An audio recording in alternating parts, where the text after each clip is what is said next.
Well, I guess you can tell by the decorations behind me what time of year this is, and that's why we are putting our 20 eBay items for November on just in time for Thanksgiving weekend and the beginning of the busy shopping season.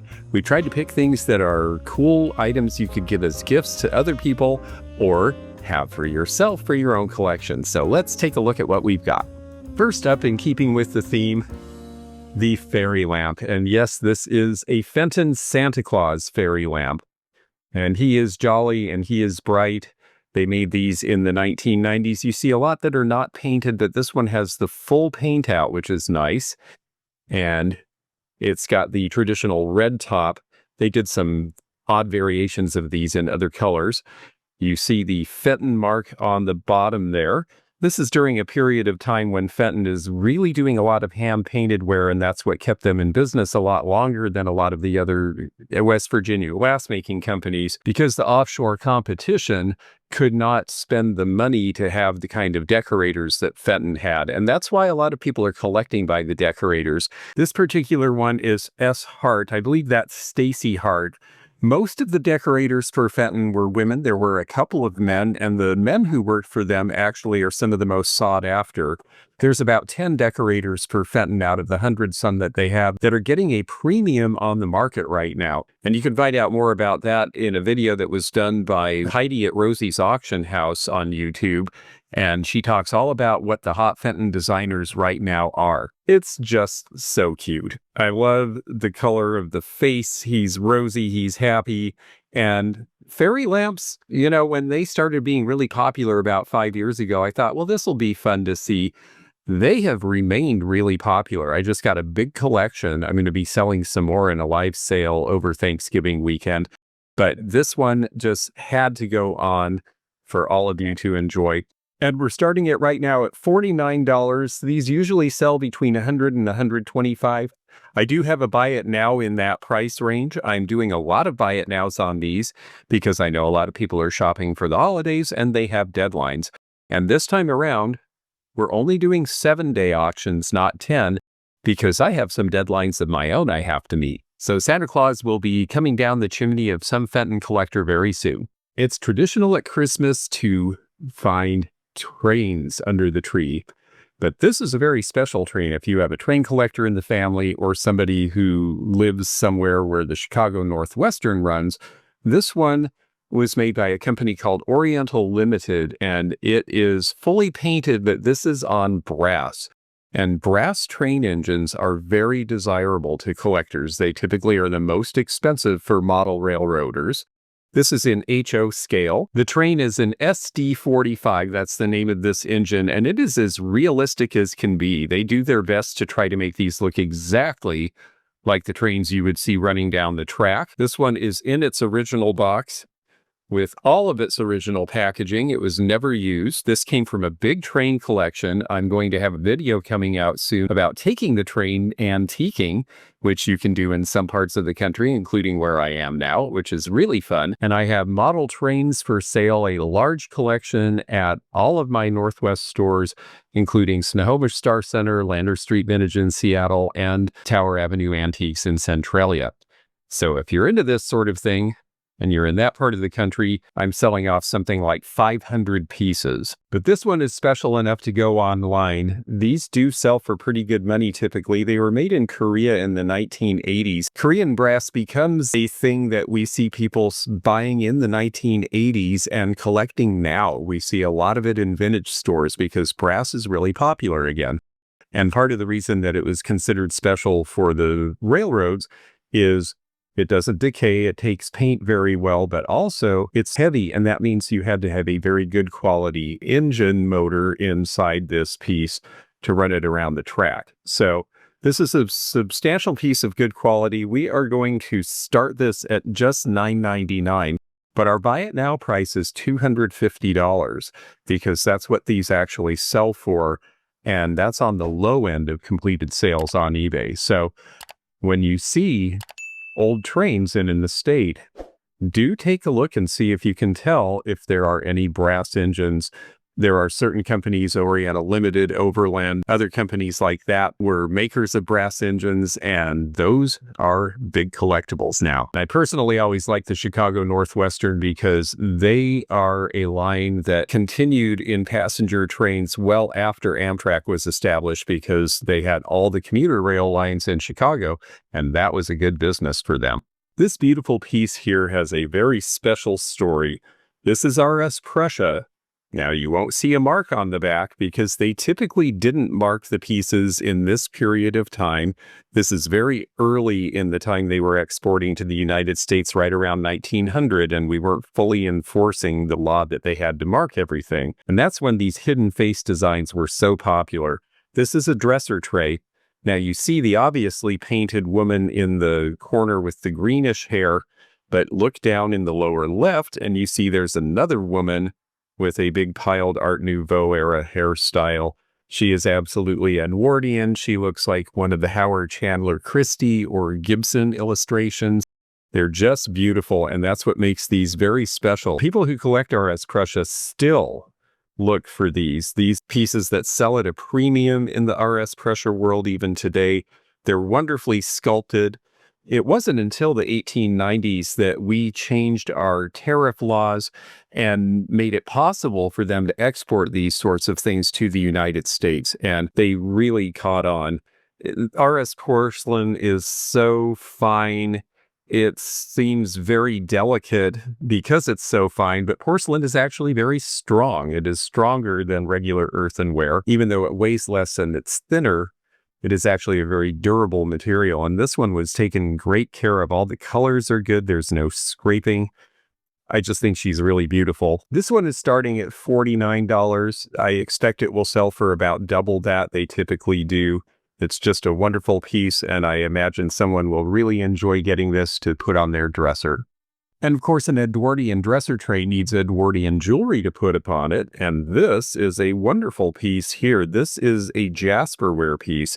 I don't know whether this one is unmarked Wedgwood or if this is some other company that made this, because the Germans did do similar ware where it's the relief on porcelain. Pretty piece, and a very interesting piece because when you look closely, that is a serpent with her.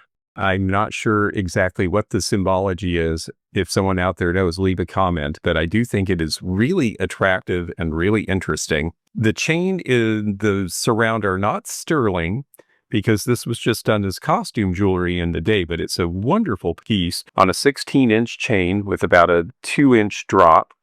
I'll show you the back here so that you see how it's finished. And it has nice cutouts on the frame. So this is different than the 1960s Wedgwood jewelry that we more typically see. This is definitely a couple of generations earlier. There she is, so you can see the detail. I just think this is a really interesting piece and a very pretty blue color that would go with a lot of different outfits. It's something that could be worn with a sweater or a knit as easily as it could with an open collared blouse. So I think someone's going to really enjoy this. Now we have one more piece of jewelry, but it is related to the phone company. This is a charm bracelet. This was owned by a woman who worked for the phone company for 42 years. And every time she got an award, she added it to this bracelet. So all of these are telephone related. You see her 5-year charm with the rhinestone in it here. All of the charms are marked sterling on the back. The chain is not sterling, but it's still over an ounce of sterling, and sterling's about $40 an ounce. So it is a fairly substantial piece. And charm bracelets seem to be really popular to collect again, partly because they tell stories. And this one definitely tells the story of her career. In the middle there, next to the bell for Bell Telephone, you see that upright looking thing. That was a computer in the 1970s when they started getting digital equipment. And that was a big deal. You see a rotary phone dial, you see a telephone book, you see what was a modern 1970s telephone right here, and a nice wall-style phone next to it. I just think this is a really fun and very specific collectible for someone who really loves charm bracelets or who is collecting telephone-related items. It fits my wrist, so it's about a 6.5 inch. And we are putting it up for just $9.99, but it is about $40 worth of sterling silver, so our buy it now price is $45. We've been having lots of fun selling table items because it is the holiday season, and we got a nice collection of Cambridge Blue Caprice. And this little cruet is the unusual and fun Art Deco slanted top that was made when they first came out with this pattern around 1935 and 1936. It's in perfect condition. The stopper is ground.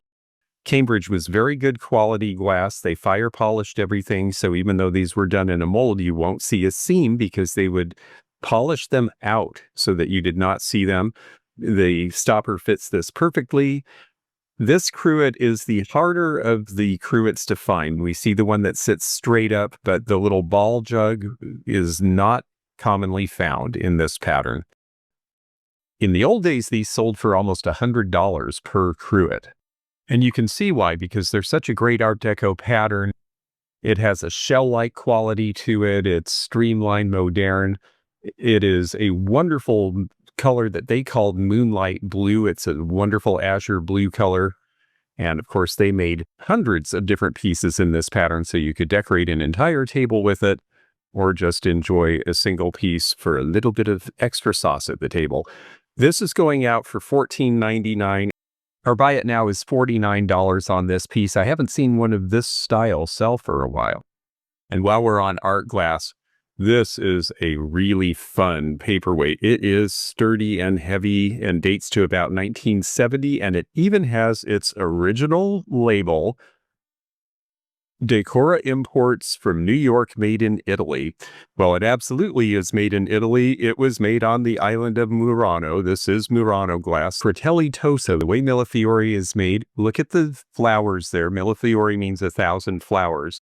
Those little flowers consist of all sorts of rods of glass that are melted together to form one rod, and then they set the rods in the glass, they cut them off, and then they fire the piece so that they all melt together, and you get this crazy, wonderful expression of color and vibrance and design. You can tell that they are hand-gathered because you can see the way that it affects it at the bottom. The top is satin glass. This would have been done in an acid bath and then applied to this piece while it was still hot to fuse them together. So it is safe to hold it like this because those are joined forever in glass matrimony. It's a really beautiful piece. These were very popular in the 1960s, and they are very popular now. This particular one, we are starting at $49. Our buy it now is $175 because that is what the recent completed sales of this piece are on eBay. And we're going to put it out there and see whether somebody grabs it, knowing that it's the right price for what it is, or whether people take a chance and see where it bids. Speaking of taking a chance, well, this guy did, and it turned out pretty well for him in the end. He started out in show business with Jerry Lewis, and he was sort of the deadpan straight man to Jerry Lewis's comic buffoonery, and he got kind of tired of it after a while, and so he fulfilled his contract for his show with Jerry Lewis on television and then went out on his own and developed a little different persona. Dean Martin became part of the Rat Pack. He became the host of his own show, and they let him have a pretty long leash because he was so popular. He wouldn't come in and rehearse much. He did almost everything just spontaneously, but he adopted the character of a lovable drunkard. In real life, he actually was not a drunkard, but he knew how to play the part. And so Dean Martin, or Dean Martini, as a lot of people called him, because he often walked around with a cocktail and a cigarette in his hand, including on his show. That was back when you could do those things. He would croon, he would sing, he was very spontaneous, and even though he hardly rehearsed, the shows actually went off pretty well, and he could just wing it. He was that good. He was so good that he became rather a celebrity, and at a certain point, some company got permission to take his likeness, and they made a deal with Imperial Glass, and they made these coasters on the Candlewick blank. Yes, this is Imperial's Candlewick. Imperial was a competitor of Cambridge's and also did elegant glass. Candlewick is the most varied line of elegant glass that was ever made. There were 641 different pieces in the line. But this variation with Dean Martin's face is not one that we see very commonly, and our collector for this is likely to be somebody who just loves the Rat Pack or thought Dean Martin's comedy and the roasts that he did were a lot of fun, which they were, or who just likes celebrity stuff or has a mid-century hipster modern flair going on. I think there's a number of people who will think this is entertaining. Might even go to somebody who collects old ashtrays, because I'm sure at some point somebody used this as one. We are starting Dean Martin at just $9.99, but we have a buy it now of $29. I think he's going to make a great present for somebody. Well, the Rat Pack were known for their revelry, and I imagine that after Christmas, Thanksgiving, or New Year's, they probably popped a few of these. Tums for the Tummy. Tums came out in 1928 and was the invention of a Missouri pharmacist because he and his wife went on a cruise, and she was not inclined to do well on cruises with the rich food and the motion of the ocean. So he came up with a pill that essentially is a chalk tablet, and within a couple of years he realized that it had commercial potential. So in 1930 they had a radio contest to develop a slogan for their product, and a nurse who worked at the nearby army base came up with Tums for the Tummy, an expression which I have to admit I never cared for. But it was very successful, and Tums have been very successful as a result. It was the first time that you could get some sort of an antacid that was pill form rather than having to mix up a powder. So they really took off. You could get a whole roll for just a dime, and they are still inexpensive today. This thermometer, however, not so inexpensive because metal advertising thermometers are very collectible now, and we can tell this one works. I'm indoors and we keep the heat up a little bit, and it says it's about 75, which is right. And quick relief for indigestion and heartburn. We can tell this is 1950s because of the style of the lettering. They changed their logo several times. Also, you can tell just because of this sort of modernistic, irregular shaped rectangle terminating in the star and the print style. This is in really good shape. There's maybe a little bit of a bend at this corner, and that is it. Otherwise, it is clean as a whistle. This came to me recently from an estate in Portland, Oregon, and it is going to go to somebody who is an advertising collector, and they can hang it on a wall in their bathroom or someplace fun, and remember to take their Tums. This is going to start at just $9.99, but we do have a buy it now of $75 on this piece. Of course, the Rat Pack were all known for being chain smokers, but they mainly smoked cigarettes. The generation before that, you had to roll your own or have a lovely pipe. And this is a really lovely pipe. This one is all hand carved, including the mouthpiece. And that means that this is a rather old piece. This should date sometime back in around 1890. It is highly carved in the face of a monkey or some sort of a simian creature wearing a hat. It is very peculiar and interesting, and it's all being held by a hand. This appears to be cherry wood.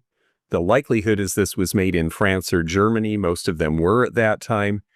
It is a really interesting and highly carved example from the day, and it wasn't used a whole lot. I think because this was probably a gift way back when and something of a novelty, it was kept special and they didn't burn it a lot. And so it's very clean and still could be used, although most pipe collectors just collect because they think the design is interesting. And this one really is. It's rather unusual. And even though we see similar pieces, there is a uniqueness to each one because all of it is done by hand. And you can tell by the irregularity in the shape of the stem that even it is done by hand. It's not a Bakelite stem. So the date on this should be sometime around 1890 approximately. It's in great shape. It doesn't have any chips or cracks. And we are going to start this one out at $9.99. We're not doing a buy it now on this one because it's such a unique piece. I think we really need to let the market tell us what they think of it rather than guessing what the final price would be. This isn't a manufactured item where there's other ones that we can easily look up. So we're going to let this one run for 7 days and see what people think of it. I think it's really wonderful. Whether Christmas or Hanukkah, children get spoiled this time of year, and we have some fun vintage pieces that went to children back in the day, including this one. This has Higgledy-Piggledy, my black hen. And you can see that she indeed has laid a lot of eggs for these people. This is a very cute juvenile line plate from Roseville. Roseville in this period, which is around 1920 to 1930, was not marked in the way that we think of with the later vases that have the big emboss mark. If it would have had any mark, it would have been an RV ink stamp, or perhaps a paper label that would wash off. But the juvenile line was a big success for them, and children's dishes of this time I just think are so cute. It's such a great idea, actually, when you're training a young one, because the rim rolls over like so, and that way, when they're learning to use their spoon to take things out of a bowl, there's something to catch it so that there aren't so many drips or spills. This is such a great graphic. We don't see a whole lot that actually have the nursery rhymes printed on them. Generally, it's just a figure. You oftentimes see a sunbonnet girl. So this one is a little bit more unusual, and the condition is just great. I was in an estate sale in Lincoln, Nebraska, and the house was full of child's dishes. They had a giant collection, and they were so cute. I picked this one out because the condition was so clean, and because it is from Roseville, which is a major maker we recognize, and also because it has this nice pale green trim with the green and cream. That was a very popular color combination in the late 1920s and early 1930s. And yes, if you wanted to use this with your children or grandchildren today, it is safe to do so, but a lot of people just use them in display. My housemate's mother just turned 101 years old. She is the original generation of children who use this. She now has great-great-grandchildren, the right age to use this. We're starting this at just $9.99. We have a buy it now of $39 on it.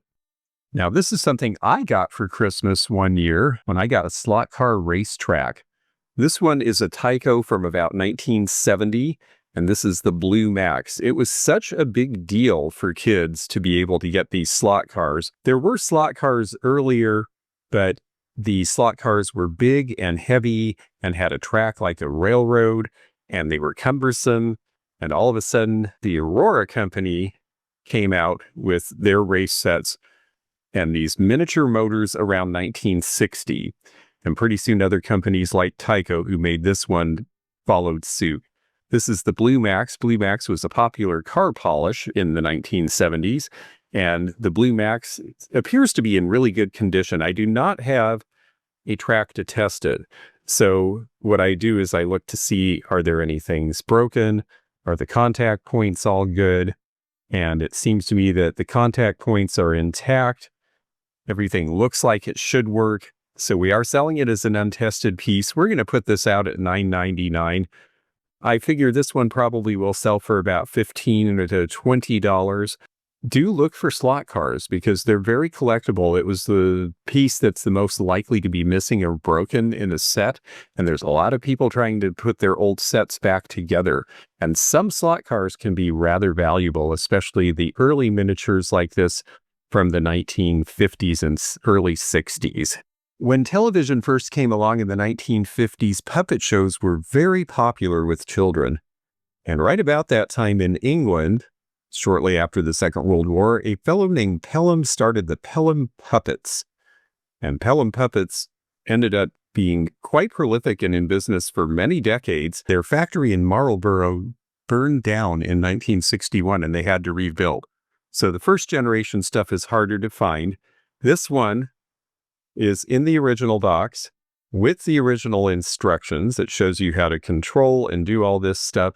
I got a marionette when I was a kid. I immediately tangled it into a million knots and it never really worked right. But this one is in pretty good shape, and Pelham was smart because these are all color coded. So it's easy to untangle and to know which string goes with which. And this derpy little guy, I think he's just so cute. This is the baby dragon. They also had a mama dragon. The baby dragon is in great shape. The colors are good. They're fun. He wasn't left out. He's not covered with dust. He didn't fade. The strings are all intact. I'm not very good as a puppeteer, but he does work, as you can see here. Hey, kids. Dragons are very popular. This one, again, is a little derpy, but ever since Dungeons and Dragons came out, I have friends who are my age who've been playing it since the 1970s, and one of them collects wizards and one collects dragons. And so I always look for anything with a dragon. There's the Pelham puppets, the original wood item with their name for the controls. It's important that it say Pelham puppets because if these broke, sometimes people would replace them with more modern ones. So this one is altogether all original in the original box. These are a fun thing to collect, and the prices are usually not too huge, although they can go rather high for some of the Disney pieces and some of the very earliest that they made. This one is considered a standard puppet, and you notice the condition of sale is that you may not use it for commercial purposes without written permission, so I can't give you a puppet show and charge you for it. There is the Baby Dragon label. This one's great because it's all original in the original box and super clean and in good shape. All the painting was done by hand. I just think they're really sweet, and this one is starting at $9.99. We have a buy it now of $39. Well, speaking of kids, once upon a time, long, long ago, a movie star and her director husband had a baby, and that baby was Liza Minnelli. And there she is in this picture with her father, Vincente, and that is a real signature. And we can get it close so that you can see. You can tell there's a little bit of run. This is not an auto pen or a printed signature. When you look under a magnifying glass, it doesn't have any dot pattern. It is a solid signature and has just enough little runs and drips and heavier and lighter places that you can tell this is a real signature. And that should make a difference. And what a great scene. If you're a movie buff or just a Liza fan, I came to really appreciate her, partly for Cabaret, her first big movie success, but also for her appearance on the TV show Arrested Development, where she plays a woman who has vertigo. This was put in a frame by a previous owner, and I don't love what they did, but I feel I need to show it. They purchased a frame that was slightly smaller than the picture, and then they folded over one margin. Now, fortunately, they didn't do anything that damages the image area, and someone could frame it properly or pay to have it framed properly and flatten that out. But I like to show everything the way it is for full disclosure. But since I have it out of the frame, let me hold that signature up again so you can see the differences. See the end of the E where the dot is very dark and the I for Minnelli. You can tell that he held the pen there just a little bit longer. And so those are the clues that tell us that this signature is original. And original signature stuff is pretty cool. Now, it's not that there aren't more of this picture and this signature out there, but there's not a ton of them. Because as famous as Vincente Minnelli was, he didn't have the sort of star quality that his wife Judy Garland or their daughter Liza Minnelli had. His final film in 1976 was A Matter of Time, starring Liza Minnelli, so they got to work together when she grew up. The Minnellis came from a Sicilian revolutionary family who were forced to leave Sicily and came to New York. His father was a musical conductor and his mother was a stage performer, so it came naturally. It seems to be genetic in that family. He was a costume designer and a set designer for the Chicago Theater. He first was hired by Paramount, didn't have a lot of success there, and then became a fixture at MGM. And in 1940, he was visiting the set for Strike Up the Band with Mickey Rooney and Judy Garland. And he ended up working on their next movie, Babes on Broadway. A lot of his most famous movies were ones he directed with Judy Garland, Meet Me in St. Louis particularly, which is based on the Four Seasons and concludes with a celebration at the 1904 St. Louis World's Fair. He was brought in to direct Judy Garland in The Clock in 1945, and shortly after that they married, and Liza was born the next year. The marriage did not last long. During the filming of The Pirate, they decided they could not get along anymore, and Judy Garland's sad descent into mental instability and substance abuse began. So the family story is sad, but the talent runs deep. And because of that, this is a pretty collectible piece. We're starting this just at $9.99, but we have a buy it now of $29. And while we're at the movies, our next presentation is a really cool piece that I'm going to leave in this bag, but I'll show you the picture of it all set together. This is called a 3-sheet, and it is in 2 pieces. The cut line is right where you see the rippling in "I've lived before," because these lobby coasters were too large to be printed as one single unit back when this was made in 1956. I've Lived Before is a rather interesting movie. It stars a fellow named Jock Mahoney. Jock Mahoney started out as a stuntman, and they realized he was actually able to act, and so he eventually made his way into movies. This particular movie stars him as a pilot transported somehow into his past and comes back to his previous life as a First World War fighter pilot. It's one of the first movies to deal with the notion of reincarnation, which was a pretty controversial thing to believe in back in the 1950s. And so it's become something of a cult classic, especially because of the great graphics on this poster. That wonderful swirling universe around the face coming out of the middle of the man. It's just a really interesting graphic, and it's quite large because it's a 3-sheet. So this is almost the size of a door in a house. Again, it comes in 2 pieces because that's how it was made originally. And one of the reasons these are hard to find is because of this stamp on the back. After the run, it was supposed to go back to the advertising company that made it, and most of these were destroyed. Occasionally, one would slip through, or somebody who liked the movie or liked the graphic would smuggle it out if they worked at the movie theater. And that's why we have some of them left to enjoy today. We see a lot of small size lobby cards. We don't really see a lot of large ones. I sold a Charlie Chan earlier this year for $150. This one I think should probably sell in the $80 to $90 range. I believe we have a buy it now around that level, but we're starting it out at just $49. And it's in really good shape overall. There are a couple of very tiny pinholes in the middle on one of the fold lines, but the color is good, it's not faded, and it's not torn. Well, if you have star quality, you might need a beautiful mirror to stare at your pulchritude. And a lovely brush to keep it that way. And these are fantastic. These are Art Deco. These are from the mid-1930s. It's a wonderful set in amazing condition. Look at that incredible design right out of the 1930s, bubbles and shapes and geometry, this wonderful enameling, and these are marked sterling on the edge. So all the attachments are sterling. There is the mirror. The mirror's in great shape. No chips, no cracks, nothing missing, not losing any of the fading, and all of the bristles in the brush are there. And this great design goes all the way down to the bottom. Most of these were made in the United States. I don't see anything that gives us an indication of the maker name. I don't think the maker is really the important thing in collecting these sorts of sets. It's just wonderful to see the brush and comb together. It may have been part of a larger set originally, although you could buy the pieces individually if you were just looking for a brush and comb and not looking for all the other dresser accessories. Sometimes you see ornate and elaborate sets in a huge box, but I just think these are gorgeous. The color is wonderful. It has some value for the sterling. I imagine the sterling is probably somewhere around 3 ounces, so it might be $120 value just for the attachments.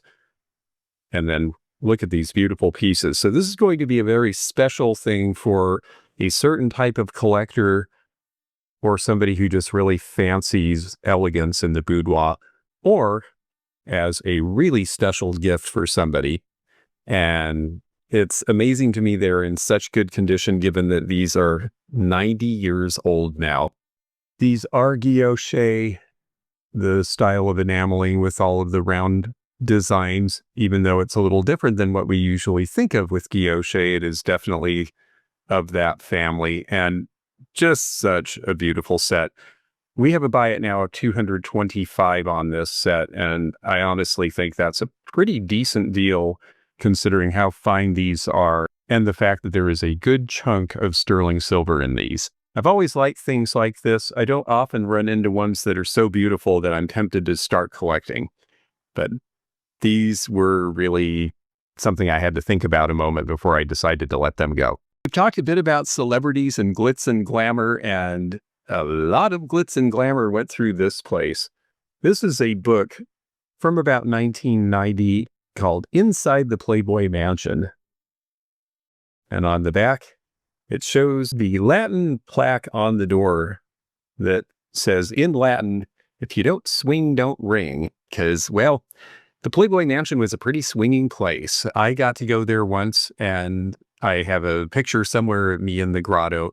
A friend of mine's brother worked there as a server. It was a hard job to get and a very good job, and you got to rub elbows with a lot of famous people, but he didn't ever get to speak to any of them because you would be fired if you did not know your place. Well, of course, the Playboy Mansion is no longer owned by Playboy or the Hefner family. It was sold and is now used as an event center, but it always was something of an event center, and you can see some of the people getting ready to go to a party there.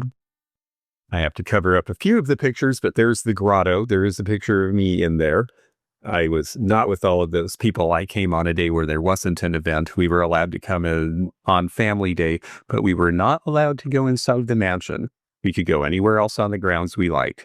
I remember the most hilarious thing was that there were a row of pinball machines inside the guest house, and they all looked about like this. Hugh Hefner with a bunch of Playboy bunnies. The funny thing was that Hugh Hefner got older on each generation, and the women with him all looked exactly the same and never changed. Here's a bunch of charity events. Very few people know that Hugh Hefner actually raised the money to preserve the Hollywood sign, which was going to be torn down because it was rotting and falling apart by the 1970s. Here you see various celebrities of the day, as well as poor Dorothy Stratton, who came to a bad end because of her boyfriend's jealousy over her being a Playboy playmate. Now, this is definitely for an 18 and over audience because there are a lot of pictures of toplessness in this book. So it's not something to get for your adolescent child, but it is something that is very collectible now. I see sold prices as high as $50 on this.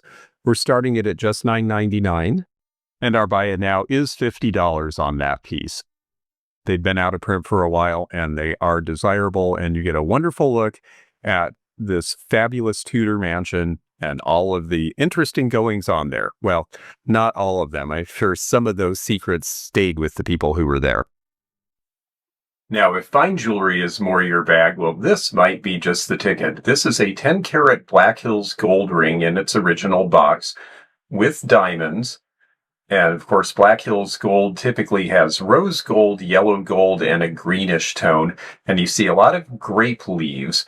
And that is because the original maker, a French goldsmith named Henri Lebeau, found himself in a very bad way in the Black Hills when he was prospecting. He was near death, and he managed to find his way to a place that had some wild grapevines and was able to live off of those and then get himself back to civilization. So when he started making gold out of the gold coming from the mines in the Black Hills, he and his assistant, Mr. Butler, decided that grapevines would be key to their designs, and that really stuck with all of the Black Hills gold. You see a lot of grapevines like you see in this ring. This ring is a size 9, it's unisex, and the diamonds, and especially the black in the background, really set off the design and really show you the colors in the setting. This same ring recently sold for $650 on eBay in a size 10. This is 5 grams of gold. We are starting it at just the melt value, which is $275. We have a buy it now in the range of $495. I think this will be a really fun addition to somebody's collection of Black Hills gold jewelry, or a very pretty keepsake to give as a gift. And it will come complete in its original presentation box.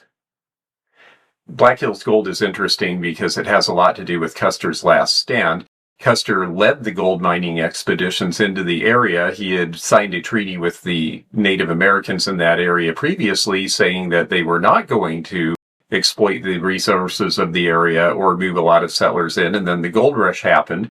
They didn't find a ton of gold, but they found enough to make nice jewelry. Eventually, the hostilities with the Native Americans brewed over to the point where he was sent on an expedition to rout them out, and he made the fatal mistake that led to Custer's last stand, and that was the end of him. It wouldn't be Christmas if there weren't a few toys and childhood items, and some child back in the 1920s was given this, perhaps on Christmas Day, because this is a fairly fancy candy container from its time, and the best part about it is very complete. Candy containers have been very collectible with bottle collectors and toy collectors for a long time. This one you can tell is 1920s, partly from the wear and partly from the embossing on the bottom that talks about Redlich of Chicago having the patent, and that design patent date equates to the 1920s when candlestick phones were a new idea. What's great about this one is it has the original wooden mouthpiece and the baffle, which is often missing, and not just the wooden receiver, but the string that holds it on, the hook, and, most importantly, the bell. That just made me so happy. I had never had this one in this kind of condition before. You usually see plainer ones without all these details, or you see them missing some of these pieces, and so this one is a particularly good one. Now, candy containers typically don't sell for a ton of money. We're starting this one out at just $9.99, but we do have a buy it now of $35 because it is about the best one that we've ever seen. The only thing it's missing are the little candy pellets, which some child got to enjoy many decades ago. And you wouldn't want them now anyway. This last piece, I think, is really cool and really interesting, and it has to do with an author who was very famous over a century ago. It's a wonderful arts and crafts frame called Legal Advice. And look at the great design, the lithograph print of the two lawyers. This is Potash and Perlmutter. And you see that the frame is made so that it actually matches the print. It's got the inkwell, the feather pen, and it says Legal Advice. And this is all original, as is the information on the back. This is a great arts and craft piece, and we really never see these anymore. Potash and Perlmutterings. Well, Montague Glass was an author who had been a lawyer, and in 1909 he gave up law and started writing books based on some of the things that he experienced as a lawyer, including using the syntax that he heard in the New York garment district.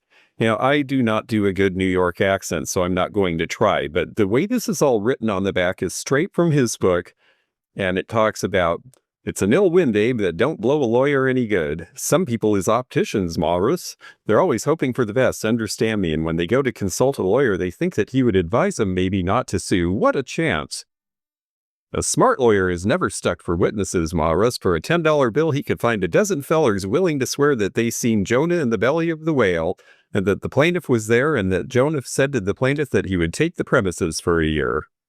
So many businessmen got their daughters married to lawyers nowadays that honestly, Maurus, the least little thing happens, you understand, they would sue in the courts just to make the son-in-law earn his living. A lawyer once told Marks Pasinski that it ain't so much that you know the law, Maurus, as to look, act, and talk as if you know it. What is a good lawyer anyhow, Abe? What can't get out of the contract that he lined up himself? So apparently this fellow had a somewhat jaundiced view of the legal industry after working in it, but he wrote Potash and Perlmutter. It's just such a charming piece. I think it would be really fun to give to a bibliophile or on the wall in the office of an attorney. It's just really charming. It is definitely of its era, and it does relate to a rather famous book. This one's not going to be on a buy it now because I can't find this for sale anywhere. And when I have what appears to be the only one in the market, I'm going to let the market tell me what it should go for. I didn't pay a ton for it, so I'm going to be able to start it out at just $19.99. But I really think that the value might be in the $75 to $100 range because you just don't see these frames. It would be great for somebody who just collects arts and crafts and likes this style as well. But for it to be so complete, with all of the information from the book on the back, I think just makes it something special. And I hope that these special things go to special collectors. I've had a lot of fun the last few months uniting items that are interesting and unique with people who understand and appreciate these things. I hope that this particular group of objects that we picked are things that people can see their way to buy for themselves or buy for someone else, because in this time of season, we start to think about other people and what they like, and there is nothing more fun than finding something antique, vintage, something with some uniqueness, something they never would have thought to expect that speaks to them. So I hope you have fun out there scouting for gifts this holiday season, or if you're one of those like my friend who starts shopping in January and has her list done before Thanksgiving, well, maybe you can pick up a little something for yourself. If you enjoyed this video, check out this one.